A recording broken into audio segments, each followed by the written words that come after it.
Neon Inferno might be the best looking 2D game of 2025 and one of the least fun to actually play, depending on who you ask. This thing has critics split right down the middle. One side calling it a pixel art delicacy for old school sickos. The other basically saying, incredible art, shame about the game. So let's figure out which camp you're likely to fall into before you slam the buy button.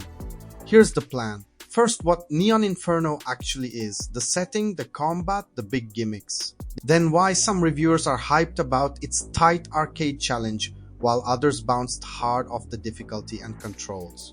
And finally, whether this is a must-play for retro heads or a stylish rage machine you're better off watching on YouTube.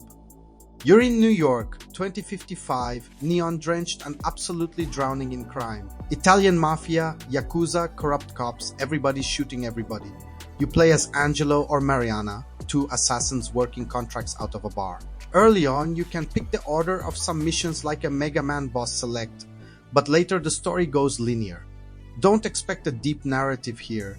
It's mostly there to string together set pieces and give you an excuse to vaporize half the city. Both characters play the same different art, same moveset. Core gameplay is classic run and gun. Think Contra, Metal Slug, Gunstar heroes. You run left to right, jump, dodge, and spray bullets at anything that moves. Stages are varied. City streets, nightclubs, highways, industrial zones, even vehicle sections where you're on a bike weaving through traffic and chasing targets. Each of the 6 to 8 missions ends with a big boss fight, with some mid-bosses sprinkled in to ruin your day along the way. On the surface, it sounds like a dream for anyone who grew up in arcades. You have a basic gun with infinite ammo, can shoot in all directions, duck, roll, melee, and crucially deflect certain projectiles. Green bullets can be parried with a knife slash, which not only sends them back, but if you hold the button, triggers a slow-mo bullet time moment where you can steer those shots into enemies, including jerks hiding in the background. That mechanic is one of the few everyone agrees is cool. It feels great when you pull off a clutch deflect and delete a boss chunk with their own attack. The other big twist is depth. You can shoot to the background. Enemies don't just live on your horizontal plane. Some hang out behind the action, and you have to hold a shoulder button and aim a crosshair to hit them. The problem? The instant you start aiming to the background, your character stops moving. You're locked in place while everything on screen keeps trying to murder you. On a quiet screen, it's manageable. On a busy one, and this game loves busy, it's a nightmare. This is where the split in reviews starts. The more positive takes come from people who see Neon Inferno as a tough pattern-driven arcade game. You learn enemy spawns, memorize boss patterns, figure out when it's safe to plant yourself and shoot into the background, and gradually turn chaos into a dance. They talk about that old school feeling of going from this is impossible to I'm a god as you master each level, especially on higher difficulties, and in arcade mode where you get one life for the whole run. The negative side. They're living a very different reality. Two different outlets hammer the same pain points. Being forced to stand still for background shots while bullets come from every direction, no mid-level health pickups, and harsh punishment when you screw up. On normal, dying can boot you all the way back to the start of the stage. On easy you get checkpoints, but the game is still demanding enough that even seasoned players reported dozens of deaths per level, and eventually dropped the difficulty just to see the end. There's also a light upgrade economy. You earn money based on performance, kill count, damage taken, all that, and can spend it in a shop between missions on limited use special ammo or melee upgrades. Homing shots, fire rounds, stronger knife, that kind of thing. Sounds good, but there are two big catches. 1. Cash comes in slowly unless you're crushing stages, so buying anything feels like a risk. 2. Special ammo is one and done. Once you switch to it mid-mission, you're stuck until it's gone, and you can't carry leftovers into the next level. Critics describe this system as more frustrating than empowering, like the game is punishing you for experimenting. Content-wise, Neon Inferno is lean. You've got the main campaign, an arcade mode that's basically hardcore, no continues, local co-op for 2 players, training and replay options.